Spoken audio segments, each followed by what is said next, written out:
Hello দর্শক, সবাইকে সালাম এবং শুভেচ্ছা জানিয়ে শুরু করছি আজকের টাইম এক্সক্লুসিভ। আশা করি সবাই ভালো আছেন এবং অনুষ্ঠানের শুরুতেই আজ মহান একুশে প্রবাসে মোটামুটি এই রোজার মধ্যেও পালিত হচ্ছে একুশের বিভিন্ন অনুষ্ঠান। একুশের আজকের এই দিনে আমরা যারা একুশে ভাষার জন্য আত্মদান করেছেন তাদের সবার আত্মার প্রতি শান্তি এবং তাদের আত্মার শান্তি এবং মাগফিরাত কামনা করছি এবং অভিনন্দন জানাচ্ছি যারা আত্মদান করেছেন তাদের।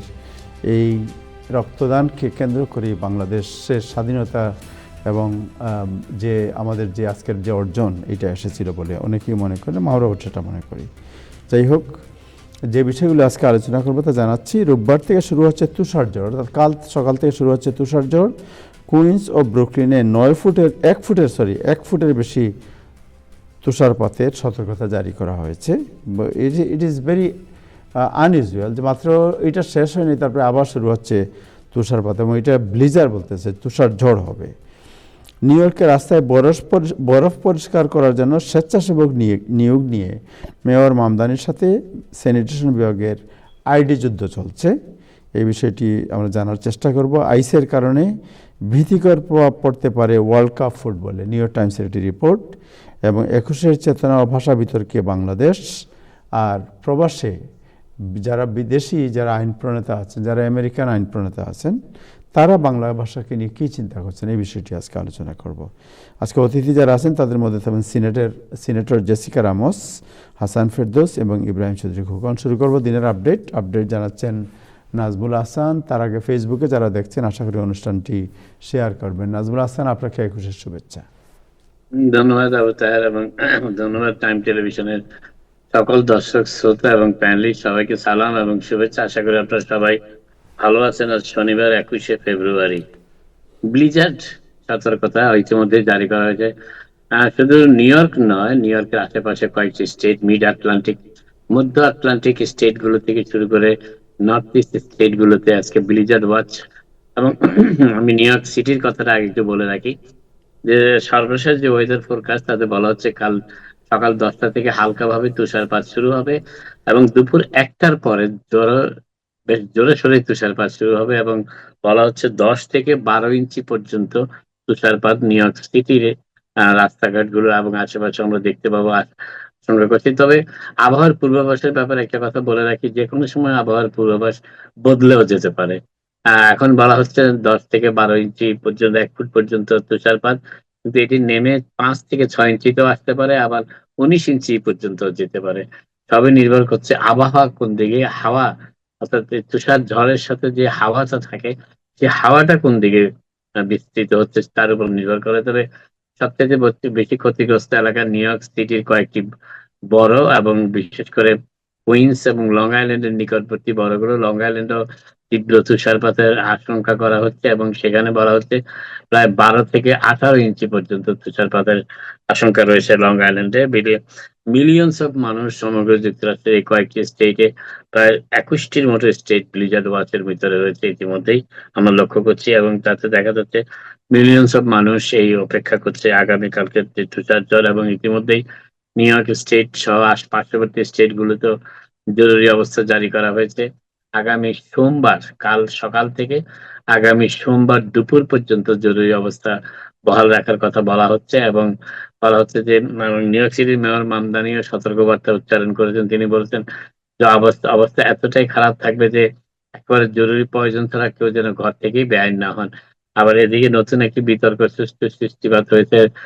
New York controller Levine, New York সিটির কন্ট্রোলার, আর তিনি জানিয়েছেন যে নিউ ইয়র্ক সিটির এই তুষার পরিষ্কার করার জন্য ভলান্টিয়ার নিয়োগ দেওয়া হবে এবং এই ভলান্টিয়ার নিয়োগ নিয়ে সিটি হলের সাথে স্যানিটেশন ডিপার্টমেন্টের একটি তীব্র শীতল যুদ্ধ শুরু হয়েছে। কিভাবে এই কাজগুলো পরিচালিত হবে, আকস্মিকভাবে কাকে কিভাবে কোন পর্যায়ে ভলান্টিয়ার সেবা প্রদান করার বিষয়টি নির্দেশ করা হবে, সেই বিষয়ে এখনো কোনো চূড়ান্ত পরিকল্পনা না হওয়ার পরিপ্রেক্ষিতেই আগামীকালই তো তুষারের জন্য সেই ভলান্টিয়ার নিয়োগ দেওয়া এবং এই নিয়োগ প্রক্রিয়া নিয়েও নানাবিধ কথাবার্তা উঠেছে। তবে এখনো পর্যন্ত সর্বশেষ যে হিসাবটির সাথে দেখা যাচ্ছে যে সিটি ওয়াইড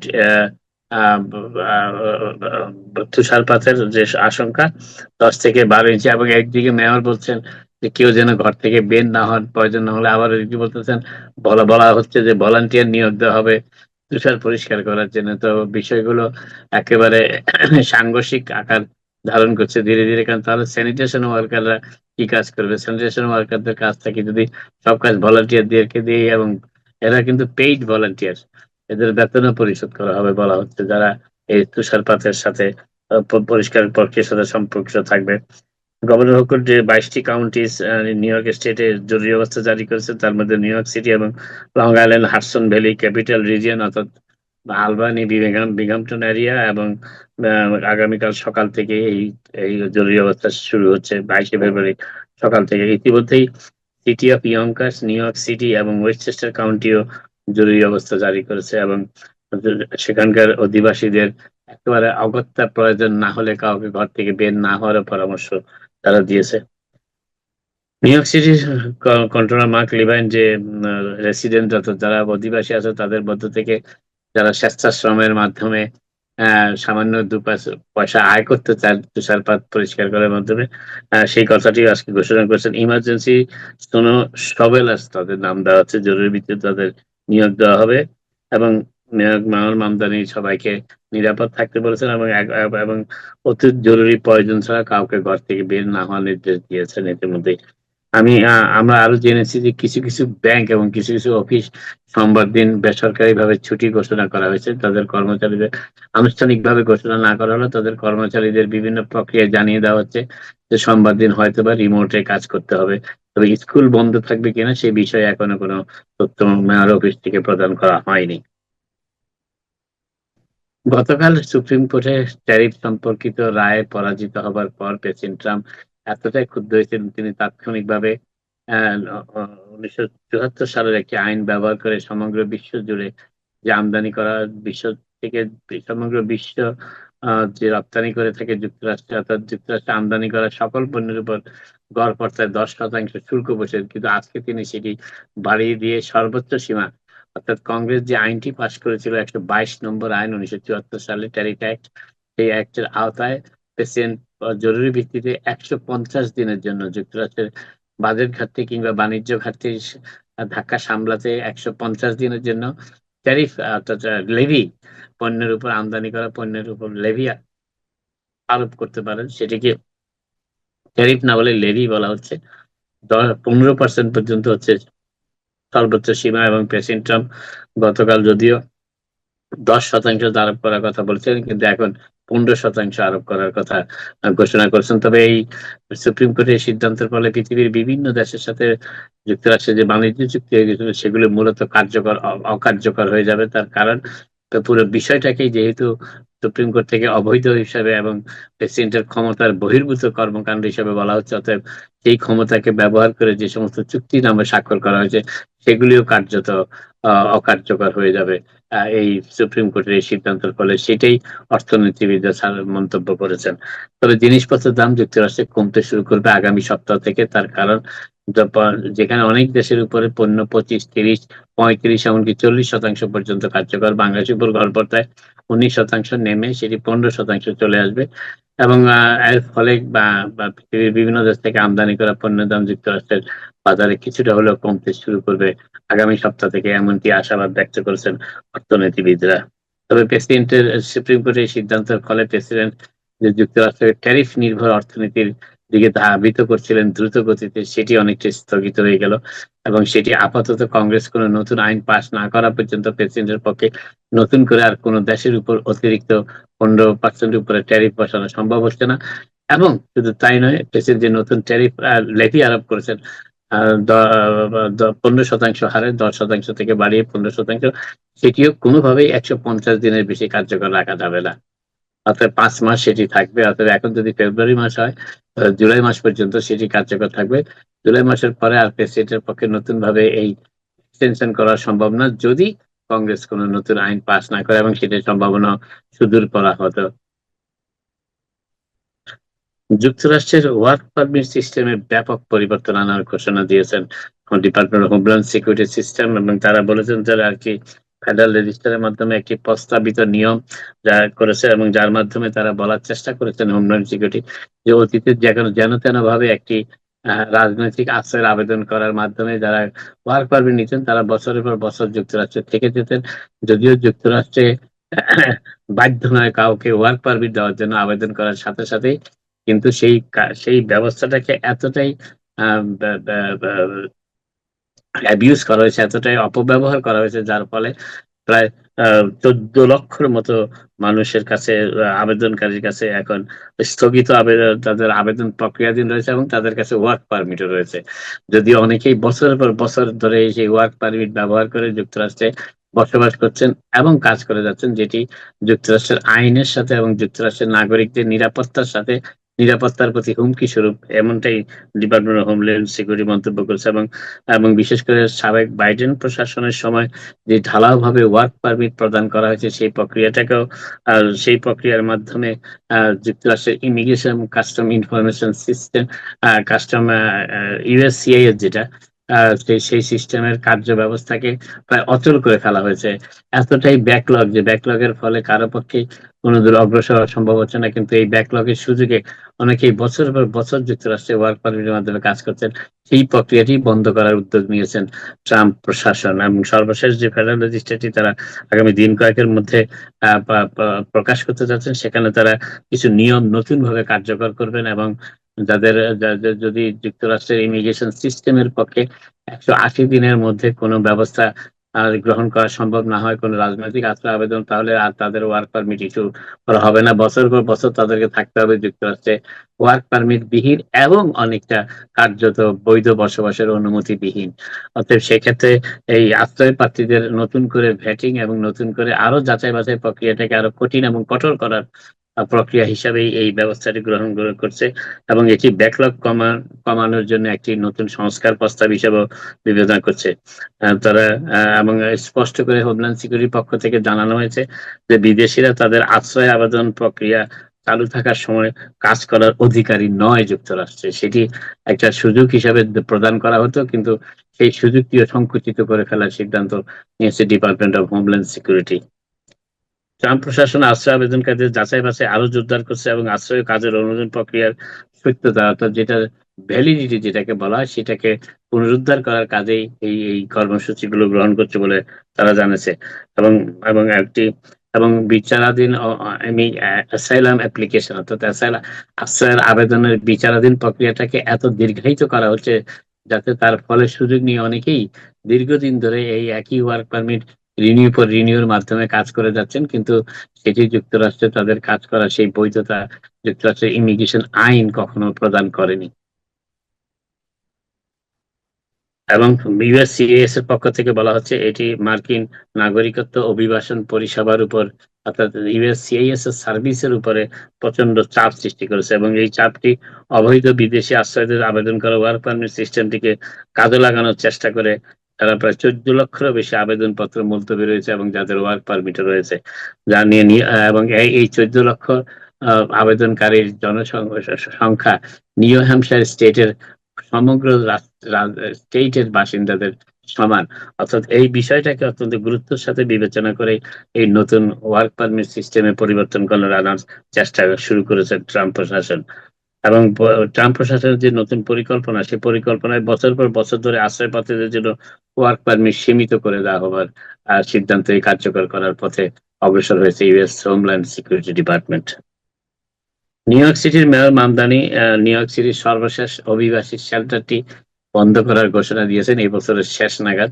সর্বশেষ যে শেল্টারটি যারা বিভিন্ন দেশ থেকে যুক্তরাষ্ট্রের সীমান্ত অতিক্রম করে যারা নিউ ইয়র্কে আশ্রয় নিয়েছিল, তাদের জন্য মেয়র এরিক অ্যাডামস 2025 সালে সর্বশেষ এই আশ্রয় কেন্দ্রটি খুলেছিলেন ফেব্রুয়ারি মাসে 2025 সালে, এবং সেখানে 2000 বাসিন্দা অভিবাসী এখন অবস্থান করছে। সেই এলাকাটি হচ্ছে সাউথ ব্রঙ্কস এলাকায়, এবং সাউথ ব্রঙ্কস এলাকার সেই সেন্টারটি বন্ধ করে দেওয়া হবে এই বছরের শেষ নাগাদ। এবং এ পর্যন্ত নিউ ইয়র্ক শহরে প্রায় 2,40,000 অভিবাসী আশ্রয় নিয়েছেন, এবং তাদেরকে কোনো না কোনো শেল্টারের মাধ্যমে আশ্রয় প্রদান করেছে নিউ ইয়র্ক সিটি কর্তৃপক্ষ। তাদের সম্পূর্ণ ট্যাক্স বা পেয়ার, যারা ট্যাক্স দিয়েছেন, ট্যাক্সের অর্থে এই সমস্ত অভিবাসীদের নিউ ইয়র্ক সিটিতে বিভিন্ন 5 তারকা হোটেল থেকে শুরু করে শেল্টারে আশ্রয় দেওয়ার ব্যবস্থা করেছিলেন মেয়র এরিক অ্যাডামস। আপাতত এখানে শেষ করি, আবার আপনাদের সাথে কথা হবে। আপনারা সবাই ভালো থাকুন। Thank you Nazmul Hasan, thank you. আপনার আমার দুজনের প্রিয় বন্ধু জেসিকা রামোস আমাদের সাথে যুক্ত হয়েছেন। Jessica Ramos, thank you so much, nice to see you. How are you?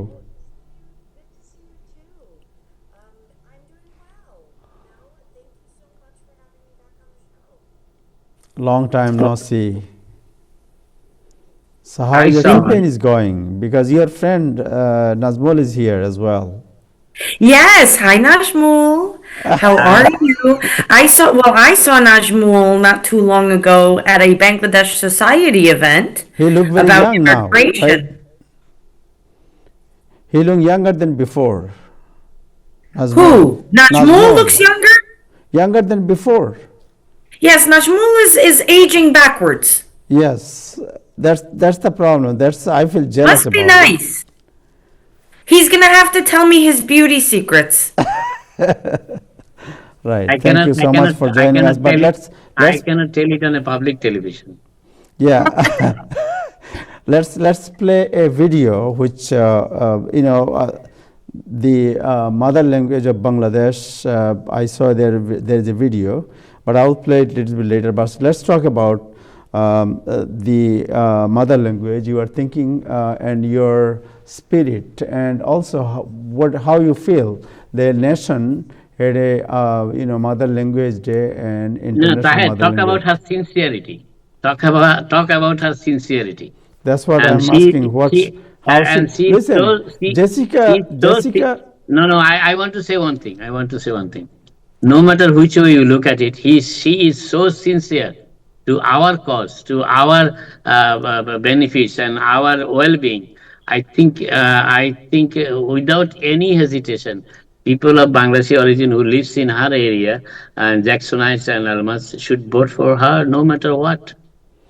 I think we should help her because she is being She's the our voice. community friend since she was with Mayor Bill de Blasio. She is the person when she was with the press team. She is the person who include all the ethnic media. Before ethnic media was not even visible in City Hall. She is the person who was advocate and help the community, especially She the still immigrant does. community, She still does. to be part of the City Hall. So thank you. All right, you Jessica. make me cry. Come on, that is so sweet. Well, look, I'm a very lucky woman. I'm very blessed by Allah. I was born in the most diverse place in the entire world, and I'm proud to say I was able to grow up with many Bangladeshi children here in Queens. So I have been eating your food and enjoying your parties and enjoying your iftars my entire life. So I very much feel a deep love, respect, and commitment to the Bangladeshi community having every educational and economic opportunity possible for every New Yorker. That's something that's very, very important to me. But today we just wanted to honor the fight and the bravery of the students who were able to fight to keep your language. And as a Latina, I have to say, I'm very jealous because, we were invaded by Spain and we all speak Spanish and we come here to speak Spanish. And there are some Latinos who still speak their native languages. I embarrassingly am not one of them. I wish I spoke Embera, but I don't. That is my native indigenous language to Colombia. And so we have to celebrate, we have to applaud, and we have to study the struggle of the Bangladeshi students to be able to protect the beauty of Bangla.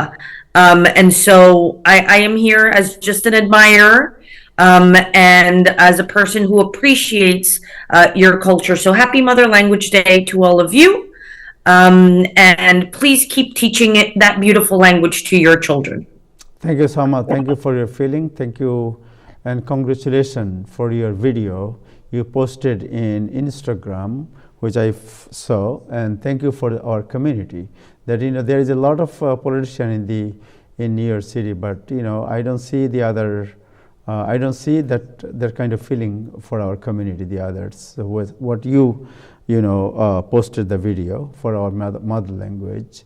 But anyway, can I ask you another question regarding your Senate race?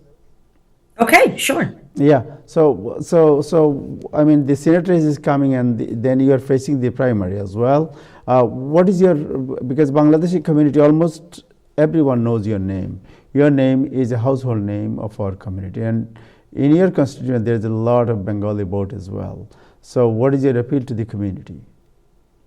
Well, I'm not done doing my job. We still have to fight to make New York more affordable and safer for all of our families. And right now there is a lot of fear of immigration and everything that's been happening there. And I think there's a lot of concern about how hard it is to purchase a home or to be able to keep up with rent, given how hard we work, including Bangladeshis. I mean, you're some of the most hardworking people I've ever seen in my life, including Tanya Lira, Bangladeshi woman who works in my office. I see how she and her family work and contribute to my office, to the neighborhood, to our economy, just like all of you. And so I'm here to say that I love my job. I'd like for you to allow me to keep my job for at least 2 more years. I'm hoping to count on the Bangladeshi vote so that we can continue to work together to protect our taxi drivers, to bring halal foods to our schools. That's been a fight that we've been doing together for a long time. And I'm hoping that we can continue to make Jackson Heights and Corona and East Elmhurst and Elmhurst beautiful neighborhoods where the Bangladeshi community and all Desi people feel right at home. That's something that's very important to me. Thank you so much. So let's see the video. Just stay with us and let's see the video. Let's play the video. It's Mother Language Day. Today we honor the courage of all of the students who in 1952 stood up to protect their right to speak Bangla. Many gave their lives so future generations could enjoy their language, their culture, and their identity. Their sacrifice reminds us that language is much more than communication. It's history, dignity, and belonging. It carries our traditions, our values, and the history of those who came before us. Here in our district, we are so proud to be home to families that speak hundreds of different languages. This diversity strengthens our communities and reflects the promise of inclusion. Today, we recommit ourselves to protecting linguistic rights so that every person feels heard and valued. Our mother languages connect us to our roots and guide us to a brighter future. Bangla ekti sundor bhasha. Thank you so much. It's very significant background to the Bangladesh national flag behind of you, and very emotional, very significant. Well, that's Thank you very so much. easy because that's where my office is located. So for those who don't know, and you should know where your senator's office is. Yeah. It's at Body Tower at 7409 37th Avenue. We're on the 3rd floor. We're there Monday through Friday from 10 to 6. Tanya and the rest of the team are ready to serve you there. She speaks both Bangla and Urdu. Please come by just to say hello and to learn all of the different services that we can offer you. Thank you. Thank you so much for your time. I know you are busy. Thank you. Thank you for your time. Thanks. Thank you. Dhanyabad. Wish you all the best. Thank you. Thank you. ধন্যবাদ। জি হাসান ভাই আপনার কাছে যাই। Thank you Hasan ভাই আপনার join করার জন্য আজকে। যে সো আমাদের ইব্রাহিম সিদ্দিক কোন সাহেব আছেন যে আজকে একটা খবর বেরিয়েছে নিউ ইয়র্ক টাইমসে। খবরটি হচ্ছে যে because of the ICC world cup খেলার যে দর্শক সমাগম হওয়ার কথা, এই আইসের কারণে এই দর্শক সমাগম অনেক কমে যেতে পারে। সো এইটা একটু আলাপ করে নিয়ে আগে, তারপরে আমি ভাষা দিবস নিয়ে আলোচনা করবো। সো লাগছে এই বিষয়টি, কেমন রিপোর্টটি কেমন লাগছে? যেটা আপনি যে এতদিন পরে এটা নিউ ইয়র্ক টাইমস আজকে বাইর করলেন, এটা বেশ কিছুদিন থেকে আলোচনা উঠতেছে। আপনার মনে সময় ছিল না, এটা অন্যান্য মিডিয়া করেছে যে মানে এই ওয়ার্ল্ড কাপ 26 যেটা হবে ফিফা 26, এখানে দেখি আমেরিকার আইন কানুন বন্ধ থাকবে না। সুতরাং সেখানে জননিরাপত্তার জন্য আইস একটা পার্টিসিপেশন থাকবে, এটা আগে থেকেই জানানো মানে হয়েছে এটা কি হোমল্যান্ড আপনার সাথে কথা সিকিউরিটি। হয়েছে? মনে হচ্ছে যে এটা না। তাকে এমন ভাবে বলছেন না, আপনি যে এটা আপনার সাথে একটা এটা সমঝোতা এটা হয়েছে বিভিন্ন এখানে। এটা বিভিন্ন মিডিয়ায় আগে থেকে বলা হয়েছে, এবং হুম। ওয়ার্ল্ড কাপে যাতে প্রচুর সংখ্যক দর্শক আসতে পারেন এই জন্য ভিসা এক্সপোর্ট করা হচ্ছে বিভিন্ন দেশ থেকে। যারা গ্যাং লিডার, যারা মানে নথিপত্রহীন অভিবাসী, যাদেরকে সন্দেহ করা হয় যারা অপরাধে জড়িত, তাদেরকে দেখভাল করার জন্য আইস ও নিরাপত্তার এই যারা ফিফা ওয়ার্ল্ড কাপ এনজয় করতে যাবেন আমাদের কাছেই, রাদারফোর্ড স্টেডিয়াম সেখানে হবে, ফিলাডেলফিয়া হবে, এই সমস্ত এলাকায় আইসো মানে নিরাপত্তার অংশ হিসাবে থাকবে। এবং আমরা স্বভাবতই আশা করতে পারি না যে এই সময় যে আমেরিকার সব আইন কানুন বন্ধ থাকবে। সুতরাং যারা নথিপত্রহীন, যারা অপরাধে জড়িত, যারা বিভিন্ন সময় কনভিকশন হয়েছেন, তারা সতর্কভাবে ওই এলাকায় যাবেন, এটাই স্বাভাবিক। জি, থ্যাংক ইউ আপনাকে। সো আপনি এটা আপত্তিকর কিছু দেখছেন না, রাইট? আপত্তির কি আছে? আইন শৃঙ্খলা মানে এটা না, আমি এমনি মানে just জিজ্ঞেস মানে করছি। আপনি কি মানে আইসের এই উদ্যোগকে বা না, আমি মানে বলছি যে এই রাষ্ট্রের এই আমার তো উদ্যোগকে আপত্তি আপনি কি কিছু নাই ভাই, আমি তো কারো পক্ষে না। আমি বলছি যে নিউ ইয়র্ক টাইমসের মতো কাগজ যে বিষয়টি নিয়ে রিপোর্ট করেছে, নিশ্চয়ই তার একটা অ্যাঙ্গেল আছে, একটা কনসার্ন আছে এই বিষয়ে, রাইট? হ্যাঁ, এই কনসার্ন তো সবার আছে। আমরা নিরাপত্তার জন্য নিউ ইয়র্ক টাইমসের একটা অ্যাঙ্গেল, আমরা দেশের নাগরিকরা আমরা মনে করি যে নিরাপত্তার জন্য যে ব্যবস্থা নেওয়া দরকার সে ব্যবস্থা যেন হয়, কোনো মানুষ যেন হয়রানির শিকার না হয়, এটাও আমাদের প্রত্যাশা থাকবে। ঠিক আছে, আপনি এই প্রত্যাশার জন্য আপনাকে অনেক ধন্যবাদ। শাসন ভাই, যাই আপনার কাছে, আপনি জানেন যে আন্তর্জাতিক মাতৃভাষা দিবস আজকে এখানে, গতকালকে বাংলাদেশে পালিত হচ্ছে। এবং এবারের যে মাতৃভাষা দিবসের যে আপনার পালনের যে প্রেক্ষাপট, যে অবস্থান, বাংলাদেশের যে পরিবেশ, এই সব মিলিয়ে আন্তর্জাতিক মাতৃভাষা দিবসকে যদি আমি বলি যে 1952 সালে মাতৃভাষা দিবস আর 2026-এর মাতৃভাষা দিবস, এটাকে আপনি কীভাবে মূল্যায়ন করবেন? চেঞ্জটা কীভাবে মূল্যায়ন করবেন? তাই ধন্যবাদ, সবাইকে শুভেচ্ছা, 21-এর শুভেচ্ছা। প্রথমত জি, দুটো ভিন্ন ভিন্ন জিনিস, 21 আর আন্তর্জাতিক মাতৃভাষা দিবস এক নয়। কিন্তু আন্তর্জাতিক মাতৃভাষা দিবস ব্যবহার করে 21টাকে, এই তারিখটাকে, কারণ এই তারিখে বাঙালিরা তাদের মাতৃভাষা রক্ষায় আত্মত্যাগ করেছে। কেমন কেন করেছে এটা ভিন্ন কথা, অনেকে জানেন না আসলে কেন করেছি। আমরা কিন্তু ভাষা রক্ষা করতে যাইনি, আমরা গেছি আমাদের চাকরি রক্ষা করতে, রুটি রুজি রক্ষা করতে। যে মুহূর্তে পাকিস্তান সরকার বললো যে উর্দু হবে একমাত্র রাষ্ট্রভাষা, সেই মুহূর্তে আমাদের পরীক্ষায়, কম্পিটিটিভ পরীক্ষায় পাশ করা ইম্পসিবল হয়ে পড়লো। আমরা তো উর্দু ভাষা জানি না, আর উর্দু ভাষা না জানলে আপনি কোনোভাবেই বড় চাকরি পাবেন না। ফলে মূল কারণ ছিল রুটি রুজি, এর সঙ্গে অন্য শর্ত যুক্ত আছে, সংস্কৃতি, আমাদের সার্বভৌমত্ব, আমাদের স্বাধিকারের ইত্যাদি সব যুক্ত আছে, কিন্তু এটা ছিল মূল কারণ। আর 1999 সালে যখন জাতিসংঘ 21 তারিখটাকে আন্তর্জাতিক মাতৃভাষা দিবস ঘোষণা করে, তার সম্পূর্ণ ভিন্ন প্রেক্ষাপট ছিল। প্রেক্ষাপটটা কি? এই দিবসের লক্ষ্য হচ্ছে পৃথিবীর ক্ষুদ্র ভাষাগুলি, যে ভাষাগুলি বড় বড় ভাষার চাপে নিঃশেষ হয়ে যাচ্ছে, তাকে রক্ষা করা। কোন কোন ভাষা নিঃশেষ হয়ে যাচ্ছে? যেমন ধরো যাকে বলি আপনাকে আমি, চাকমা ভাষা নিঃশেষ হয়ে যাচ্ছে। কার চাপের কারণে? বাংলা ভাষার চাপের কারণে। পৃথিবীর সর্বত্র ক্ষুদ্র ভাষাগুলি, আমাদের রাফলি 6000 ভাষা আছে, রাফলি 6000 ভাষা, এবং প্রায় প্রতিদিনই কোনো না কোনো ভাষা মরে যাচ্ছে। যেমন আমেরিকা ইন্ডিয়ানদের অনেক ভাষা ছিল, প্রায় 150 ভাষা ছিল, এখন কমতে এখন এমন দাঁড়িয়েছে যে এখন এই ভাষা কথা বলতে হলে, আপনাকে কথা বুঝতে হলে আপনাকে ডিকশনারি খুঁজতে হবে, আপনাকে রেকর্ডিং খুঁজতে হবে, লোক খুঁজে পাবেন না আপনি এই ভাষায় কথা বলার। কারণটা কি? ইংরেজি ভাষার দৌরাত্ম্য। ইংরেজি ভাষার দৌরাত্ম্য কেন? কারণ ভাষার নিজস্ব কোনো শক্তি নাই, ভাষার শক্তি আহরণ করে অন্যখান থেকে, মূলত অর্থনীতি থেকে। যে ভাষার অর্থনীতি শক্তিশালী, সে ভাষা শক্তিশালী। যেমন ধরো ইংরেজি, ফরাসি, জার্মান, চাইনিজ, রাশিয়ান। যে দেশের অর্থনীতি শক্ত, সে দেশের ভাষাটাও সমান শক্তিশালী। এটা একটা, যে ভাষায় অনেক লোক কথা বলে, সে ভাষা সহজে মরে না, কারণ লোক তো অনেক লোক আমরা। বলা হয় যে রাফলি একটা ভাষা কথা বলার জন্য কমপক্ষে আপনার 50,000 লোক লাগবে, 50,000 লিভিং লোক লাগবে যেগুলি ভাষাকে বাঁচিয়ে রাখবে। বলে আমাদের তো মাশাল্লাহ লোকের অভাব নেই, বলে আমরা আমাদের ভাষা মরবে না।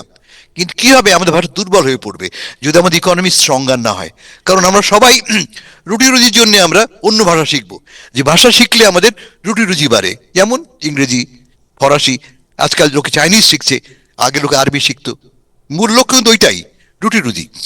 বলে আমাদেরকে আমার ভাষাকে যদি স্ট্রং করতে হয়, শক্তিশালী করতে হয়, তাহলে আমার অর্থনীতিকেও জোরদার করতে হবে। এখন ভাবা যাক, প্রবাসে আমরা বাস করি, আমাদের কথা বলি আমরা, আমাদের ছেলেমেয়েরা তো ইংরেজি বলে না, মুখে বলি আমরা অনেক অনেক বড় বড় কথা, মিটিং ফিটিং যাই যে আমরা অনেক বড় বড় কথা বলি, কিন্তু আমার ছেলেমেয়েরা তো ইংরেজি বাংলা বলে না। আর যা বলে সে বাংলা শুনে আমরা হাসি পাই, অন্যরা তো হাসি পাবেই। এটা কেন? এর দুটো কারণ আছে। প্রথমত, এই আমেরিকায় বসে বাংলা ভাষার কোনো ব্যবহারিক প্রয়োজন নাই। আমি ইংরেজি বুঝি, আমার ছেলেরা ইংরেজি বোঝে, ও আমার সাথে ইংরেজি কথা বলে, আমি ইংরেজি জবাব দিই। ফলে ভাষার যে কমিউনিকেশন হিসেবে, মাধ্যম হিসেবে তার গুরুত্ব কিন্তু কমে আছে, আর নেই। আপনি আপনার মেয়ের সাথে কোনো প্রয়োজন না হলে শব্দের অর্থ খুঁজে পাচ্ছেন না, আপনি অনেক ইংরেজি ওয়ার্ড জানেন না, আমি অনেক ইংরেজি ওয়ার্ড জানি না, তখন বাধ্য হয়ে বাংলা বলি। মেয়েকে বোঝানোর জন্য হাত পা নিয়ে নানা অঙ্গভঙ্গি করি। কিন্তু বাংলা ভাষাটা আমাদের জন্য কমিউনিকেশন করবার জন্য জরুরি মাধ্যম না। প্রবাসে বসে মাধ্যম হতে পারত যদি আপনি আমি প্রকৃতই আমার দেশ সম্বন্ধে, আমার ভাষা সম্বন্ধে গর্ববোধ করতাম। যদি আপনি আমি প্রকৃতই আমার দেশ সম্বন্ধে, আমি আবারও বলি, প্রকৃত গর্ববোধ করতাম। আমাদের প্রকৃত গর্ববোধ নাই, আমার মধ্যে কৃত্রিম গর্ববোধ আছে। আমরা বলি মুখে অনেক কথা, কিন্তু প্রকৃতপক্ষে দেশকে ভালোবাসি না। দেশকে ভালো মানেটা কি? আমার প্রতিটা কাজের সাথে আমার নাম জড়িত আছে। আপনার প্রোগ্রামে 2 দিন আগে কথা বলেছি আমরা, নিউ ইয়র্ক শহরে 8-9 বাঙালি হোম কেয়ারের মালিকের কথা বলেছি আমরা। চোর, পত্রিকায় কি খবর এসছে? 8 বাংলাদেশি ফাউন্ড গিলটি, 8 বাংলাদেশি অপরাধ প্রমাণিত হয়েছে। এরা শিক্ষিত, লেখাপড়ার জন্য লোক, বাংলা ভাষায় কথা বলে, এবং তাদের কারণে আমি আজকে এ বাঙালি চোর সাব্যস্ত হলাম। দেশকে তারা ভালোবাসেন না। অথচ একজন লোক, এখানে আমি অনেকবার পড়েছি প্রোগ্রামে, একজন বাঙালি তার সাফল্যের মাধ্যমে সারা বাংলাদেশকে উজ্জ্বল করতে পারেন। আমি বলেছি আপনাকে শহরের এক ড্রাইভারের কথা, ট্যাক্স দিয়ে টাকা পেয়েছে, টাকা না নিয়ে টাকা ফেরত দিয়ে দিয়েছে। তার সততা, একজনের সততা সবার বাঙালির মুখ উজ্জ্বল করেছে। মানে আমরা প্রত্যেকে আমাদের কাজের মাধ্যমে আমার দেশকে উজ্জ্বল করতে পারি। একই কথা বাংলা ভাষা সম্বন্ধে। এখন আমি দ্রুত শেষ করি। আমি তা হচ্ছে যে, কি করে আমি আমার ছেলে মেয়ের মধ্যে এই বোধ সঞ্চারিত করব। প্রথমত আমার মধ্যে আমি কনভিন্স হতে হবে, হ্যাঁ আমাকে বাংলা ভাষায় কথা বলতে হবে, বাংলা সংস্কৃতিকে প্রসারিত করতে হবে, এটা আমাকে কনভিন্স হতে হবে। আমি কনভিন্স হলে আমার ছেলে মেয়েও কনভিন্স হবে। 1। 2 নম্বর, আমরা বলি ভ্যালুস, মূল্যবোধ। মূল্যবোধটা কি? মূল্যবোধটা কোনো ট্যাবলেট না যেটা খাইয়ে দিয়ে আমি আপনার মধ্যে মূল্যবোধ আনবো।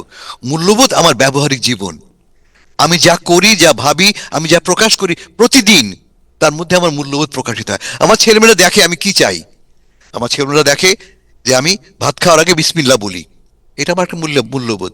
আমার ছেলেমেয়েরা দেখে আমি ইত্যাদিতে অনেক, বুঝতে পারছি আমি কি বলার চেষ্টা করছি। আমি মানে আমার ব্যবহারের মধ্য দিয়ে আমার মূল্যবোধ প্রকাশিত হয়। আমার ছেলেমেয়ে দেখবে, শিখবে। আমার ছেলেমেয়ে কি দেখবে? আমি বাংলা কথা বলতে পছন্দ করি, বাংলা বই পড়তে ভালোবাসি, বাংলা গান শুনি, বাংলার দেশকে ভালোবাসি।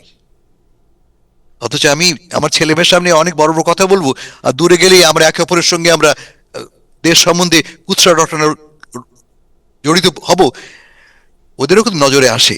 অথবা আমরা জ্যাকসন হাইটসে চেয়ার ছোড়াছুড়ি করবো বাঙালি একে অপরের সাথে রাজনৈতিক প্রশ্ন নিয়ে, তারাও দেখে। ফলে তাদের মধ্যে প্রকৃত গর্ববোধ জাগরিত হয় না নিজের দেশ সম্বন্ধে। কারণ আমরা যারা অভিভাবক, তাদের মধ্যে গর্ববোধ নেই। ফলে গর্ববোধটা প্রকৃত সেন্স অফ প্রাইড গ্রো করতে হলে আপনি আগে করুন, প্র্যাকটিসটা আপনি আগে করুন। ভাষা নিয়ে হোক, দেশ নিয়ে হোক, দেশপ্রেম নিয়ে হোক। Thank you so much Hasan ভাই। আরেকটি বিষয় যে এই 21 মাসে আপনি জানেন যে আমরা যখন বাংলায় কথা বলি, এর মধ্যে অনেক ভাষায় সংযোজন হয়, মানে মিক্স হয়ে যায় অনেক সময়, যেটা একটু আগে যেমন আপনি বলছেন বেলুজ, অথবা আমরা তাদেরকে কনভিন্স করতে পারছি না, রাইট? এখন এইটাই অনেক সহজে বলা যায় যে আমরা কনভিন্স করি, এবং এটা সবাই বুঝে। বাট এটাকে যে বাংলায় বলি যে তাদেরকে আমরা রাজি করতে পারছি না, বা তাদেরকে তাদের মন মতো করে তাদেরকে আমরা সামনে আনতে পারছি না, এইরকম অনেক জটিল করেও বলা যায়। সো বাংলাদেশ আপনি জানেন যে একটা বিতর্ক হচ্ছে ইনসাফ, ইনকেলাব, তারপরে আপনার আরও কিছু শব্দকে নিয়ে, রাইট? এটা কি আপনি, এটা কি কেউ কেউ বলছেন এটা বাংলা ভাষায় বিকৃত করা হচ্ছে বা এটা ব্যবহার করা যাবে না, এইটার সাথে আপনার what is your opinion? Bangla ভাষার একটা বড় অংশ বিদেশ থেকে আনা। ভাষা কখনো শুদ্ধ থাকে না।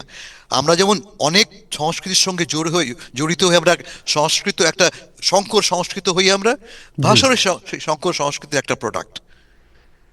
আমাদের অসংখ্য শব্দ অন্য ভাষা থেকে আসা। চাবি ধরা যাক, এটা পর্তুগিজ শব্দ। আমরা যেহেতু অনেক কালচারের সঙ্গে মিক্স হয়েছি, আমরা বলে অনেক শব্দ আমাদের নিজের হয়ে গেছে, এটা একটা। আর 2 নম্বর, আমরা বাস করি এখন কোথায়? আমরা বলি গ্লোবাল ভিলেজে। এই গ্লোবাল ভিলেজে অনেক দেশের মানুষ বাস করে, অনেক দেশের মানুষ তার তার ভাষা নিয়ে আসে, এবং এই ভাষাগুলি ক্রমান্বয়ে আমাদের সবার ভাষা হয়ে পড়ে। আমি যদি ধরা যাক চেয়ার, চেয়ার শব্দটা ইংরেজি, এটাকে আমরা বাংলা বলি কেদারা। বাংলা আমি কেদারা বলি, এটা কৃত্রিম বাংলা হবে। আমি আমার মেয়েকে বললাম, এই শর্মি আমার কেদারাটা দে তো, ও তো বুঝবেও না, এবং এটা বুঝতে গেলেও এটা বোঝা যাবে এটা আমি কৃত্রিম কথা বলছি। আমি বলে কৃত্রিম কেন হব? আমি কৃত্রিম না হয়ে যা স্বাভাবিক তাই বলবো। আমি একটু আগে কি বলবো, ভ্যালুজ। আপনি বোঝেন বলে বলছি ভ্যালুজ। আমরা বলি গ্লাস, রাইট? সো গ্লাসের বাংলা কি? আমি জানি না, গ্লাস পানি আছে, পানি আমি বলবো যে গ্লাস পানি আছে, আর বাংলা ফলে হয়তো আছে, আমি জানি না, কিন্তু এটা চেষ্টা করার কোনো প্রয়োজন তো নেই, কারণ এটা ভাষা স্বাভাবিকভাবে ভাষা প্রসারিত হয়েছে। কিন্তু তর্কটা ঢাকায় ভিন্ন, যে শব্দগুলির কথা বলা হচ্ছে, শব্দগুলি একটা পলিটিক্যাল কনোটেশন বহন করে, একটা রাজনৈতিক গুরুত্ব বহন করে। আমি ইনকিলাব বলছি, ইনকিলাবটা একটা গভীরভাবে রাজনৈতিক শব্দ, যেটা আমাদের 1947-এর আগে, স্বাধীনতার আগে আমাদের স্বদেশীরা ব্যবহার করছে। ইনকিলাব জিন্দাবাদ, আমাদের বাঙালিরাই, স্বদেশীরাই ইনকিলাব বলে ঝাঁপিয়ে পড়েছে। ফলে এটা বিদেশি শব্দ নয়, শব্দ হিসেবে বিদেশি, উৎসতার বিদেশি, শব্দটাকে আমরা গ্রহণ করে নিয়েছি। এখন কি ঘটেছে বাংলাদেশে এই 24-এর বিপ্লবের পরে? আমরা দেখতে পাচ্ছি যে আমাদের সংস্কৃতিকে ইসলামীকরণের একটা টেন্ডেন্সি গ্রো করেছে। দুটো কনফ্লিক্টিং ভিউজ একসাথে কাজ করছে। একদিকে আমরা আমাদের ভাষাকে বিশুদ্ধ রাখতে চাইছি, পাশাপাশি রাজনৈতিক কারণে আমরা দেখতে পাচ্ছি সংস্কৃতিতে ইসলামীকরণের একটা সচেতন টেন্ডেন্সি গ্রো করেছে।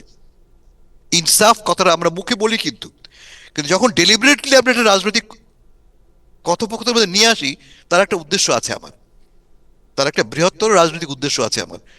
কেমন? যদি আপনি রাজনৈতিক উদ্দেশ্য ছাড়া ব্যবহার করে থাকেন, কোনো ক্ষতি নেই। ইনসাফ তো বলতেই পারি আমরা, কেন বলবো? ইনসাফ তো আমাদের ব্যবহারের মধ্যেই পড়ে। কিন্তু আমি একই রকম বললাম, কেউ কোনো দল, কোনো গ্রুপ ওই রাজনৈতিক উদ্দেশ্য মাথায় রেখে এই শব্দগুলি ব্যবহার করে, এবং এই ব্যবহারের মাধ্যমে তারা চেষ্টা করে খুব গোপনে, সংগোপনে আমাদের মনের মধ্যে এই নতুন ধর্মীয় বোধগুলি ঢুকিয়ে দিতে। কেউ এটাকে পাকিস্তানি মূল্যবোধ বলেন, কেউ ইসলামিক মূল্যবোধ বলেন, কেউ মধ্যপ্রাচ্যীয় মূল্যবোধ বলতে পারেন।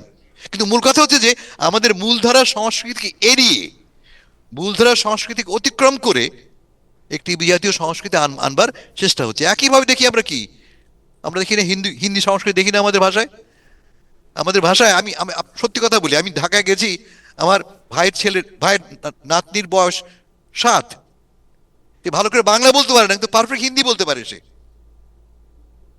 আমার আপন ভাইয়ের ছেলের নাতনি 7 কি 8 বছর হবে, ঝরঝর করে হিন্দি বলছে সে। তো এটা ঘটছে না? আপনার গায়ে লাগলো, ওই ইনসাফ বলেছে গায়ে লাগলো, আর হিন্দি বলছে গায়ে লাগছে না আপনার? এর মধ্যে একটা বড় রকমের বৈষম্য আছে। Thank you so much Hasan ভাই, থ্যাংক ইউ, সুন্দর, ওয়েল সাইড। জি ইব্রাহিম, দেখুন। জি, আমি এখানে কি বলতে চাই, আমাদের মানে এই যে প্রবাসে বাংলা চর্চা, এটার ব্যাপারে আরেকটা বিষয় আমার যেটা ব্যক্তিগতভাবে অসুবিধার সম্মুখীন হয়, আমাদের কথ্য ভাষা এবং প্রমিত বাংলা। যেমন আমি তো আমার বাসায় যখন আমার স্ত্রী বা সন্তানের সাথে কথা বলি, সেটা তো আমি আর প্রমিত ভাষায় বলি না, কই গেলায় এরে অবাহিরা এরে, এটা আমাদের সিলেটের আঞ্চলিক ভাষা। এবং আমাদের ছেলেমেয়েরা যেগুলো শুনে, তারা ওইটা শুনছে, তখন এটা ছেলেমেয়েরা যখন বড় হয়, সে বলে যে আবার এই বাংলা তার জন্য আরেকটা বিষয়। বা সে মনে করে, এবার আমার মেয়ে তো একসময় বলছিল যে আমরা কয় ভাষা শিখবো। আমরা নিউ জার্সিতে একজন আমাদের সে ইতিমধ্যে ইলেকটেড অফিসিয়াল, সে মানে একটা নির্বাচনে আহ, এখানে একটা সিটি কাউন্সিলে সে কাউন্সিল ওয়ামেন। তো তাকে নিয়ে একটা বাংলা অনুষ্ঠানে গেছি, তো আমাদের একজন বক্তা বলতেছেন আমাদের নতুন প্রজন্মের কাছে নেতৃত্ব দিতে হবে। তো সেই সেই নারী কাউন্সিল ওয়ামেন আমাকে বলতেছেন, বা এই প্রজন্ম কিটা। তো আমি বুঝালাম যে এটা ইয়াং জেনারেশন। বলে ও হুরুতাই তোর কথা, তো ওটা হইন না এখানে। তো এই যে মানে আমাদের এইটাও আর একটা সময় সমস্যা, যে আমাদের বাংলাদেশিরা প্রত্যেকটা এলাকায় আমাদের একটা আঞ্চলিক ভাষা আছে, ও আমাদের বিশেষ করে সিলেট সহ বিভিন্ন অঞ্চলে। এবং হাসান পেটুল ভাই মানে খুবই প্রাসঙ্গিক ভাবে বলেছেন, অনেকগুলা আঞ্চলিক ভাষা, যেমন সিলেটের একটা পূর্ণাঙ্গ ভাষা ছিল, সেটা ক্রমশ দুর্বল হয়ে গেল। এটা ব্যাকরণ ছিল, এটা একটা পূর্ণাঙ্গ ভাষাই ছিল, সেটা আস্তে আস্তে অনেকটাই বিলুপ্তির পথে। একসময় সেই সিলেটের আঞ্চলিক ভাষায় লেখা যে মানে সিলেটের যে ভাষাটি, তো সে হালতুল নবী পুঁথি, আমাদের আগের জেনারেশনের লোকজন তাদের ধর্মীয় শিক্ষা ওই পুঁথির থেকে পেয়েছিলেন, যেটা সিলেটের নাগরি ভাষায় লেখা ছিল। সো এইটা এইসব বিষয় মানে আমরা প্রতিদিন এখানে ফেস করতেছি। আমাদের সন্তানরা যেখানে এখানে বড় হচ্ছে, অনেক পরিবারেই তার ছেলে মেয়েরা যেমন আবু তাহেরের টাইম টেলিভিশন যখন ওপেন করা হলো, মানে আমাদের পরিবার থেকে ইয়াং জেনারেশন সেখানে গেল। তো আমাদের একজন মেয়ে মানে সে বললো যে আমি তো only I can speak in Sylheti or in English. তো আমরা তখন বলতে চাইলাম যে তুমি বাংলা বলার চেষ্টা করো। তো সে বললো যে বাংলা তো আমি শিখি নাই। তো এইটা আমার একটা সমস্যা। এই সমস্যাটাকে হাসান ফেরদৌস ভাই কিভাবে দেখেন? সব ভাষারই নিজস্ব ডায়ালেক্ট আছে, সব ভাষারই। আপনি সাউথে যান, লুইজিয়ানা যে ইংরেজি বলে আপনি বুঝবেন না সে ইংরেজি, বা যে উচ্চারণ ইংরেজি বলে আপনি বুঝবেন না। সে কারণে আমরা করি একটা স্ট্যান্ডার্ড ভাষা তৈরি করার চেষ্টা করি আমরা। লুইজিয়ানা একভাবে বলে, টেক্সাস একভাবে বলে, ইত্যাদি। আমাদের আফ্রিকান আমেরিকান বন্ধুরা ভাষার মধ্যে অন্যরকম এলিমেন্টস নিয়ে আসে, অনেকটা বুঝি না কথা আমরা। এই বোঝার জন্যই আমরা করি কি প্রমিত বাংলা, মানে মান বাংলার, মান ইংরেজির, মান ভাষার ব্যবহার, যেটা ক্লাসরুমে শিখি আমরা। তো সমস্যা তো আছেই, সমাধানটা কি? সমাধান কিন্তু আপনার মধ্যেই আছে। আপনি তো মান বাংলাও বলেন, আপনি সিলেটি বাংলাও বলেন। এবং বাচ্চারা, শিশুরা কিন্তু খুব দ্রুত একাধিক ভাষা রপ্ত করতে পারে। তাদের মাথার মধ্যে এমন একটা কম্পিউটার আছে, যে কম্পিউটার তাকে সাহায্য করে দ্রুত ভাষার বিভিন্ন প্রকাশকে গ্রহণ করতে, খুব দ্রুত। ফলে আপনি যদি ভাষায় প্র্যাকটিস করেন দুটো ভাষাই, আপনার ছেলে মেয়ে কিন্তু অনায়াসেই আপনার অজ্ঞাতেই দেখবেন শিখে নিচ্ছে। আমি প্রমাণ দিই আপনাকে। চাইনিজ একটা প্রমিত ভাষা আছে, আর প্রায় প্রত্যেকের নিজস্ব একটা ডায়ালেক্ট আছে। ক্যান্টোনিজ ভাষায় কথা বলছে কেউ, ইত্যাদি। লোকাল বাবা মার সঙ্গে কথা বলছে তার লোকাল ভাষায়, যখন ওরা চাইনিজ বলছে তারা সেই প্রমিত চাইনিজটাই বলছে তারা। আমরা এটা করতে পারি, কিন্তু এই যে প্রয়োজনটা, দুটো কাজ দরকার। একটা হচ্ছে একটা কনসাস হওয়া, সচেতন হওয়া, আর দু নম্বর যেটা বললাম আপনাকে আমি, প্রকৃত গর্ববোধ জন্মানো। আর একটা কথা বলি আপনাকে, আমি আজকে অনেক বেশি কথা বলে ফেলছি আমি। তা হচ্ছে যে আমাকে বাংলা শিখতেই হবে এমনও কোনো শর্ত নেই কিন্তু। আমাকে একটি মেয়ে, এই নিউ ইয়র্কের নামও বলতে পারি আমি, আমাকে একদিন সে বলছে, সে এক লয়ার, তখন লয়ার ছিল না সে আমাকে বলছে আপনার ধারণা আমি আপনার চেয়ে কম বাঙালি? আমাকে সরাসরি বলছে, আপনার কি মনে হয় আমি বাংলা বলতে পারি না বলে আপনার চেয়ে আমি কম বাঙালি? আপনি কি বাংলাদেশের জন্য করেছেন আর আমি কি করি আপনি জানেন? সে তো লয়ার। আমি এইখানে বসে, নিউ ইয়র্কে বসে, আমি অন্তপক্ষে প্রতি সপ্তাহে 3 থেকে 5 জন বাঙালিকে সাহায্য করি আইন দিয়ে। বাহ, তো কে বেটার বাঙালি, আপনি না আমি? এক্স্যাক্টলি, কে বেটার বাঙালি? বাংলা শিখতেই হবে এমন কোন ধরাবাধা কথা নেই। বাংলা আপনি শিখবেন কেন? কারণ দেশটাকে ভালোবাসেন বলে আপনি, ভাষাটাকে ভালোবাসেন বলে আপনি, এই ভাষা আপনার অংশ বলে আপনি আপনার তাগিদেই শিখবেন। তাগিদটা কোত্থেকে আসবে? ওই যে বললাম, সেন্স অফ প্রাইড থেকে। ওকে, সো আসুন আমরা সবাই আমার দেশের জন্য, ভাষার জন্য, সংস্কৃতির জন্য প্রকৃত গর্ববোধ সঞ্চার করি। তাহলে এই ঘটনাটা আমার ছেলেমেয়ের মধ্যে এই বোধটা সঞ্চারিত হবে। সো প্রবাসে আমরা যদি বাসায় ঘরের মধ্যে আমাদের নতুন প্রজন্ম যারা, তাদেরকে তারা তো ইংরেজিতে সবসময় থাকে, ইংরেজির মধ্যে ডুবেই থাকে তারা।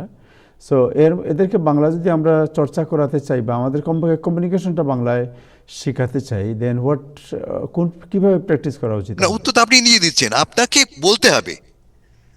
আপনি তো ইংরেজি বলেন, আমি দেখি তো, আমিও নিজেই দেখি তো, কথা বলি আমার ছেলে মেয়েদের সাথে, সহজভাবে মনে করে ইংরেজি বলি, এইটা অ্যাভয়েড করতে হবে।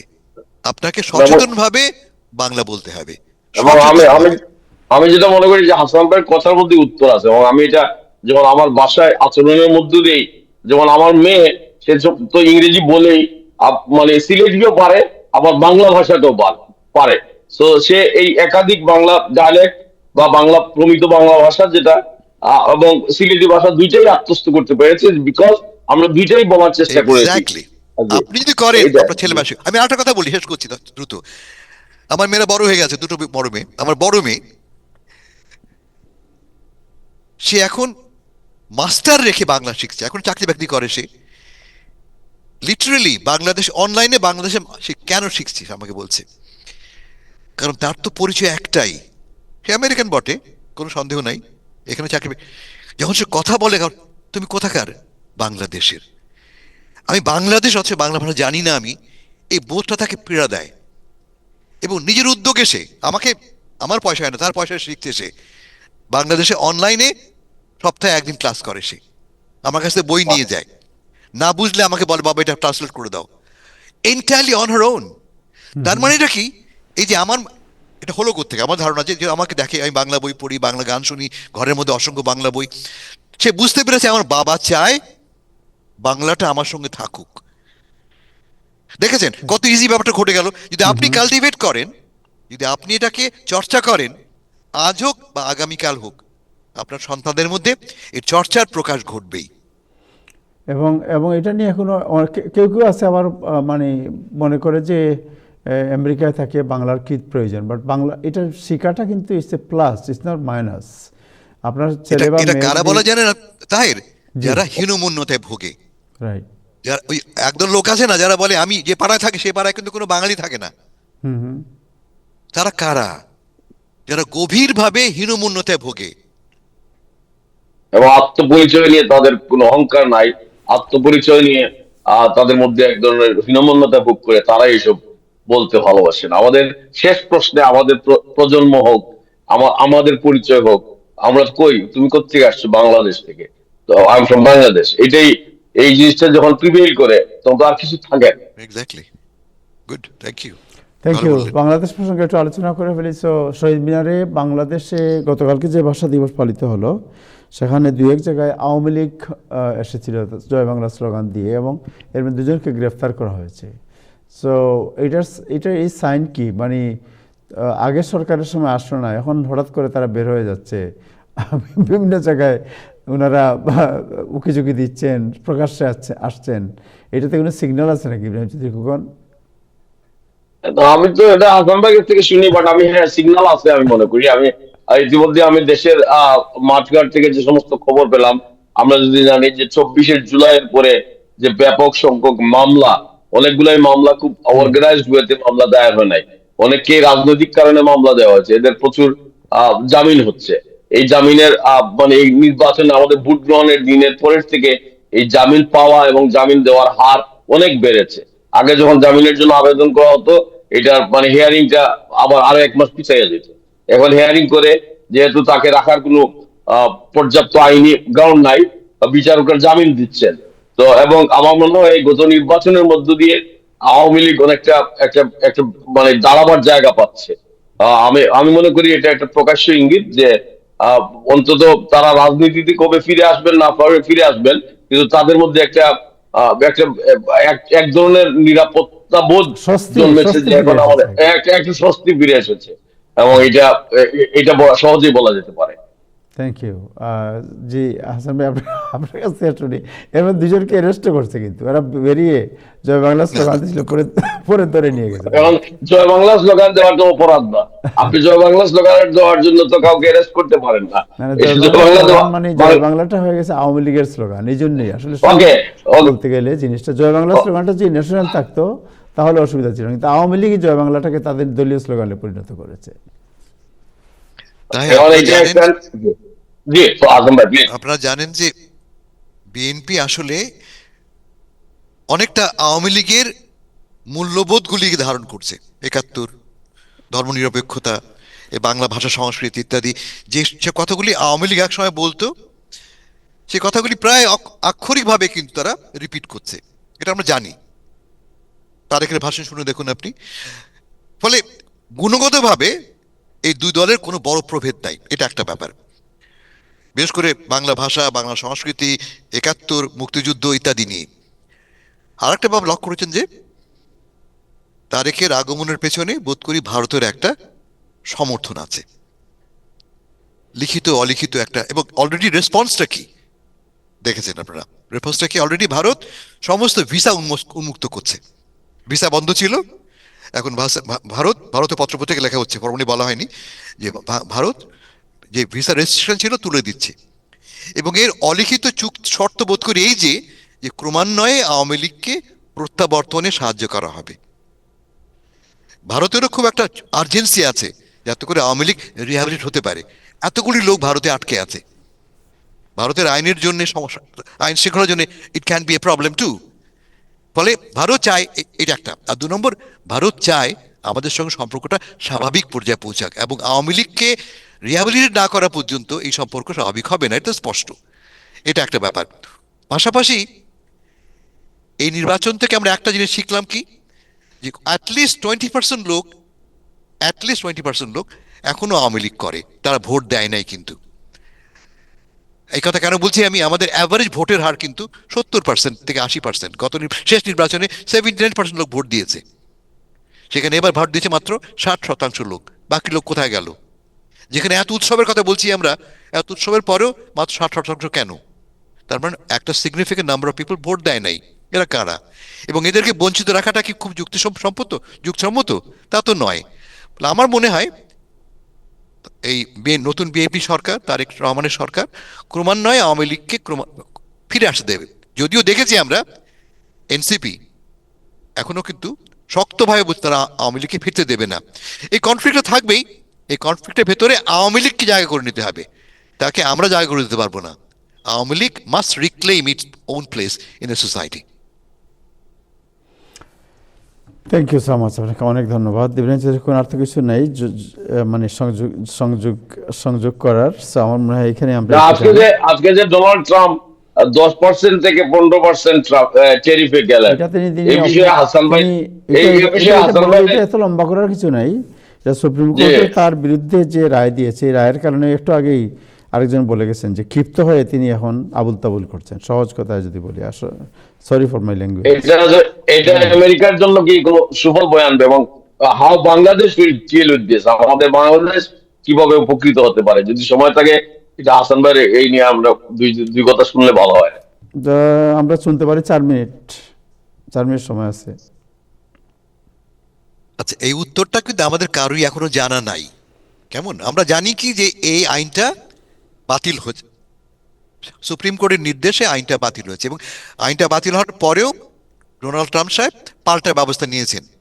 ব্যবস্থাটা সীমিত, এই অর্থে যে তিনি অন্য আইন ব্যবহার করে, ট্রেড অ্যাক্টের অন্য ধারা ব্যবহার করে বলছেন যে 10 থেকে 15% তিনি ইম্পোজ করতে পারেন 150 দিনের জন্য।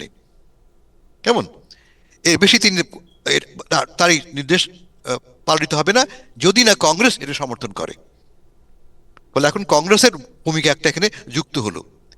অটোমেটিক্যালি যদি এই আইনটাই বলবৎ হয়, এবং সুপ্রিম কোর্টের নির্দেশ চূড়ান্ত এটা, ফলে অটোমেটিক্যালি এই চুক্তিগুলি করেছি আমরা, সেই চুক্তিগুলি আর কার্যকর হবে না। কিন্তু কিভাবে হবে না, এর বদলে কি আসবে, নোবডি নোজ দ্য অ্যান্সার। আমেরিকার কেউ জানে না উত্তরটা কি। যেমন ধরো যাক, বলা হচ্ছে $175 বিলিয়ন ট্যারিফ আদায় করা হচ্ছে। $175 বিলিয়ন। এটা পে করেছে কে? যারা ইম্পোর্ট করেছে, ইম্পোর্টার পে করেছে। কিন্তু ইম্পোর্টাররা আবার এটাকে পাস অন করে দিচ্ছে আমাদের কনজিউমারকে। এখন ইম্পোর্টাররা বলছে আমার টাকা ফেরত দাও, আমি তো ট্যাক্স পে করেছি, ট্যারিফ আমি দিয়েছি। কিন্তু এখন আমরা দেখতে পাচ্ছি যে তুমি পেয়েছো বটে, দিয়েছো বটে, কিন্তু আলটিমেটলি তুমি তো পাস অন করে দিও। তুমি 10 টাকার জিনিস বিক্রি করছো 12 টাকায়, তুমি তো অলরেডি টাকা রিকভার করে নিছো। টাকাটা কে পাবে? আমি তো পাবো না, আমি কনজিউমার, আমাকে তো 10 টাকা করে ডোনাল্ড ট্রাম্প সাহেব বাসায় পাঠাবেন না। বলে আলটিমেটলি অনেক অস্পষ্টতা রয়ে গেছে, অনেক এখনো জানি না আমরা, too early to get the answer. তবে একটা স্পষ্ট জিনিস, যে বাংলাদেশকে যে চুক্তির অধীনে আমাদেরকে প্রায় বেঁধে ফেলা হয়েছিল, দীর্ঘমেয়াদী বেঁধে ফেলা হয়েছিল, আগামী 20 বছরের জন্য বেঁধে ফেলা হয়েছিল, বোধ করে সেই আইনটা বলবৎ হবে না। খুশি হয়েছেন ইব্রাহিম খোকন সাহেব? জি, আমি মনে করি যে আমরা ওই 15 বছরের জন্য 10-15 বছরের জন্য যা মানে চুক্তিতে সেখান থেকে আমরা একটা এক্সিট নিয়ে নতুন করে চুক্তি করতে পারবো, যেখানে আমাদের স্বার্থ আরো ভালোভাবে গ্রহণ করা হবে। জি, thank you so much. Vital প্রশ্ন হচ্ছে যে এর ফলে ডক্টর খলিলের চাকরি কি যাবে কিনা, দ্যাটস ইভেন মোর ইম্পর্টেন্ট। এটা তো মানে ডক্টর খলিলের বন্ধু বান্ধব যারা আছেন প্রথম তারা বলবেন একদিন, তারপরে আমরা এটা নিয়ে আলোচনা করব। Doctor Khalil is very talk about person now. বাংলাদেশে আমি দেখলাম যে অলমোস্ট অল দি আপনার টেলিভিশন বা অন্যান্য টক শো যারা করেন সবার কাছে খলিল সাহেব খুব মুখরোচক আলোচনার বিষয় হয়ে দাঁড়িয়েছেন। ভারতীয় মিডিয়াতেও পত্রপত্রিকাতেও ডক্টর খলিলকে নিয়ে অনেক কথাবার্তা হচ্ছে। যেটা অলিখিত তা হচ্ছে যে খলিলের সাথে ডুভালের, ভারতের ন্যাশনাল সিকিউরিটি অ্যাডভাইজারের সম্পর্কটা কি। আমি যতদূর জানি শুধুমাত্র মার্কিন যুক্তরাষ্ট্র নয়, ভারতীয় নিরাপত্তা এস্টাবলিশমেন্টও খলিলকে ওয়েলকাম করেছে।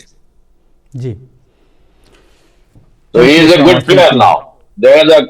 দেখা যাক মানে ডক্টর খলিল আমাদের কোথায় নিয়ে যান। ডক্টর খলিল খুবই হাইলি কোয়ালিফাইড একজন লোক। আমার ধারণা যে তার মতো এত অভিজ্ঞ লোক খুব বেশি নেই বাংলাদেশে। কেমন খুবই কোয়ালিফাইড, কিন্তু হি কামস উইথ ব্যাগেজ, তিনি ব্যাগেজ নিয়ে আসছেন। হাসান ভাই, আমরা যতবার প্রতারিত হয়েছি বাঙালিরা, ততবার ওই কোয়ালিফাইড লোকজনের দ্বারাই প্রতারিত হয়েছি। Correct. সেটা এই কখনো আপনি সার্টিফিকেট দিচ্ছেন কোয়ালিফাইড, কখনো অন্য কেউ দিচ্ছেন, কিন্তু আমরা বারবার এই কোয়ালিফাইড লোকের দ্বারাই এই সাধারণ বাঙালি, সাধারণ মানুষ প্রতারিত বারবার হয়েছে। Correct. Right, thank you so much Ibrahim Khokon. আপনাকে থ্যাংক ইউ হাসান ভাই, আপনাকে অনেক ধন্যবাদ। এবং দর্শক যারা আছেন তাদেরকে আবারও 21-এর শুভেচ্ছা। বাট যেটা একটু আগে প্রথমে বলেছিলাম যে কালকে খুব ওয়েদার খুব খারাপ, সতর্কতা দেওয়া হয়েছে, প্রায় 1 ফুট পর্যন্ত স্নো হতে পারে এবং তুষার ঝড় হতে পারে। সো আপনারা সবাই সতর্ক থাকবেন, প্রয়োজন ছাড়া ঘর থেকে বের না হওয়ার জন্য সিটি থেকে পরামর্শ দেওয়া হয়েছে। আজকে এ পর্যন্তই, আগামীকাল আবার দেখা হবে। সবাই ভালো থাকবেন, খুদা হাফেজ।